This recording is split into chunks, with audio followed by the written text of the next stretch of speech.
भारत और पाकिस्तान के बीच सबसे गंभीर मुद्दा है कश्मीर। कश्मीर के लिए कुछ भी कर सकता है पाकिस्तान। भारत के लिए भी जरूरी है कश्मीर। आजादी के 75 साल बाद भी नहीं सुलझा कश्मीर मामला। दोस्तों, भारत और पाकिस्तान के बीच कश्मीर का मुद्दा दोनों देशों के बंटवारे के समय से ही चलता आ रहा है। दोनों ही देश इसे अपना हिस्सा मानते हैं। कश्मीर को लेकर भारत और पाकिस्तान के बीच संघर्ष का खामियाजा मुख्य रूप से वहां के स्थानीय लोगों को भुगतना पड़ रहा है।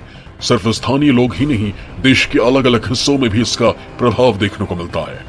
इतना ही नहीं, भारत प्रशासित कश्मीर और पाकिस्तान प्रशासित कश्मीर के अलावा इसके एक हिस्से पर चीन का भी नियंत्रण है। कश्मीर को चीन भी आए दिन भारत के साथ विवाद करता ही रहता है। यानी कश्मीर को लेकर तीन देश अपना अपना दावा ठोकते रहे हैं।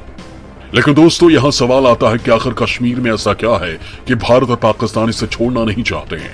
इस वीडियो में आप इस बारे में जानेंगे, लेकिन इससे पहले मैं आपको बता देता हूं कि कश्मीर कभी पाकिस्तान का हिस्सा रहा ही नहीं था।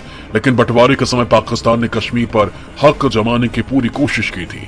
इसके चलते दोनों देशों के बीच युद्ध भी हुए, लेकिन पाकिस्तान आज तक सफल नहीं हो पाया। दरअसल दोस्तों, आजादी से पहले कश्मीर में हिंदू राजा हरि सिंह का राज था। हरि सिंह कश्मीर के शासक थे, लेकिन इस इलाके में मुस्लिम समाज के लोगों की संख्या सबसे ज्यादा थी।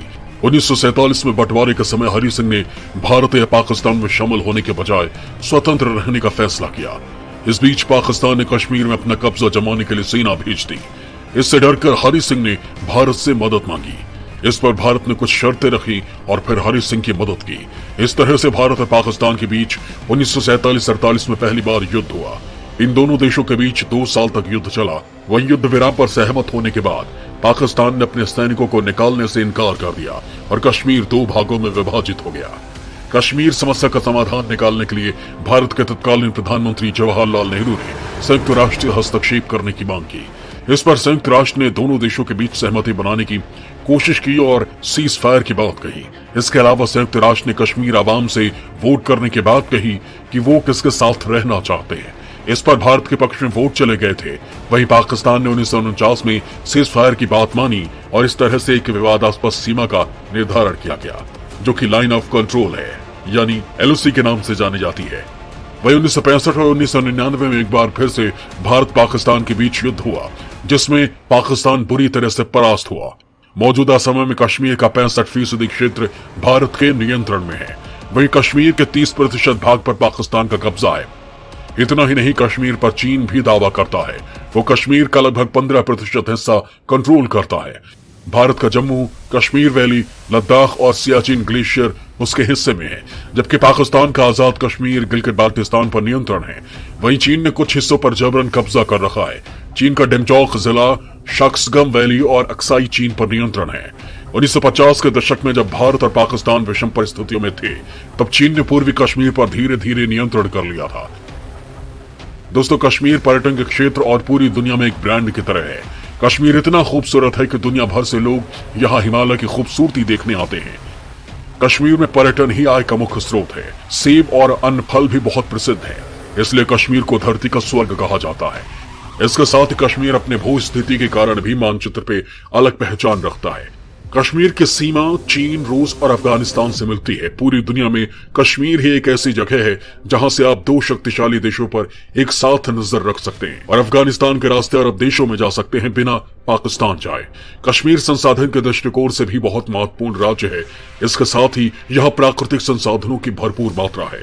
हिमालय से निकलने वाली दर्जनों नदियां कश्मीर से होकर गुजरती हैं। इसलिए कश्मीर को लेकर भारत और पाकिस्तान आपस में लड़ते रहते हैं। दोस्तों, भारत के पक्ष में कश्मीर की बात करें तो इसे भारत का मुकुट कहा जाता है। आजादी से ही कश्मीर भारत का अभिन्न अंग रहा है। कश्मीर भारत के लिए इसलिए अहम स्थान रखता है क्योंकि भारत की आंतरिक सुरक्षा के लिए कश्मीर बहुत अहम है।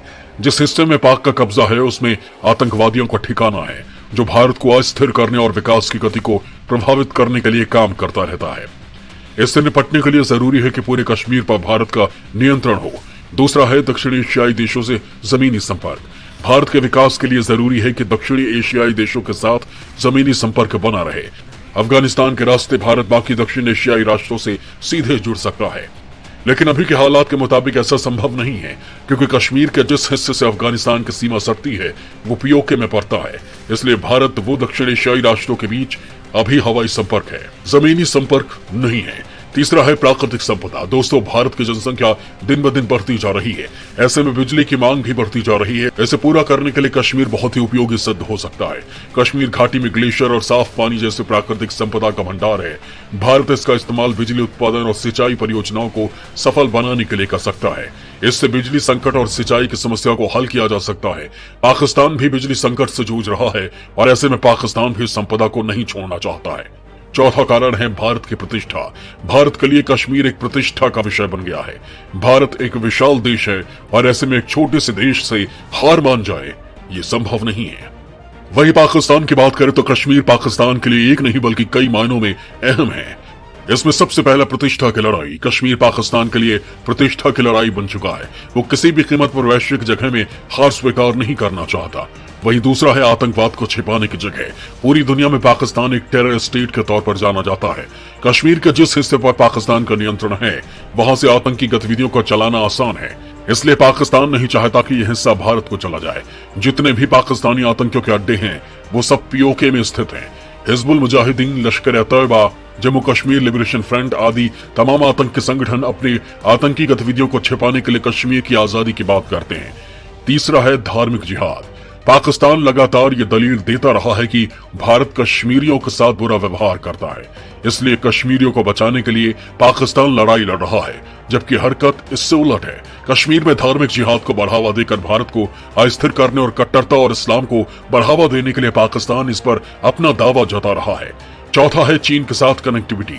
दरअसल चीन पाकिस्तान का परम मित्र समझा जाता है। पाकिस्तान को हर तरीके की मदद चीन की ओर से मिलती है। इसे यूं समझे कि भारत को अस्थिर करने के लिए चीन की ओर से पाकिस्तान की मदद की जाती है। पीओके के जरिए पाकिस्तान और चीन का जमीनी स्तर से जुड़ाव है। दोनों देश सीधे भारत के खिलाफ रणनीति बना सकते हैं। इसका ताजा उदाहरण चीन का BRI और OBOR प्रोजेक्ट है, जो पीओके से होकर गुजर रहा है। इस पर भारत ने आपत्ति भी दर्ज कराई है। यदि पीओके पर पाकिस्तान का दावा खत्म हो जाता है तो चीन और पाकिस्तान के बीच दूरियां बढ़ जाएंगी। पांचवा है पाकिस्तान के आंतरिक हालात। पाकिस्तान के आंतरिक हालात ठीक नहीं है। इससे दुनिया का ध्यान भटकाने के लिए कश्मीर का रोना रोया जाता है। दशकों पहले भारत पाकिस्तान के बीच विवाद का विषय बना कश्मीर समस्या का समाधान अब तक नहीं हो सका है। आखिर भारत सैन्य बल और राजनीतिक तौर पर ताकतवर होते हुए भी कश्मीर समस्या का समाधान करने में सफल क्यों नहीं हो सका? क्यों भारत अब तक पीओके को वापस नहीं ले सका है? इसके पीछे कई कारण हैं, जिसमें सबसे बड़ी बात जो है वो है अंतर्राष्ट्रीय संबंध और दबाव। भारत विकसित देशों की श्रेणी में आने को दस्तक दे रहा है। ऐसे में पाकिस्तान पर सैन्य दबाव बनाकर पीओके को हासिल करने का जोखिम नहीं उठा सकता है, क्योंकि इससे विश्व बिरादरी में एक नकारात्मक संदेश जाएगा और फिर विश्व के कई देशों के साथ भारत के संबंध खराब हो सकते हैं। दूसरा कारण ये हो सकता है कि भारत की आंतरिक राजनीति इस पर हावी रही है। कश्मीर मुद्दे के समाधान के बजाय इसका सियासी फायदा कैसे उठाया जाए, इस पर भारत के राजनीतिक दलों का जोर रहा है। लिहाजा हर चुनाव में कश्मीर का मामला छाया रहता है, लेकिन समाधान की दिशा में हम आगे नहीं बढ़ सके हैं।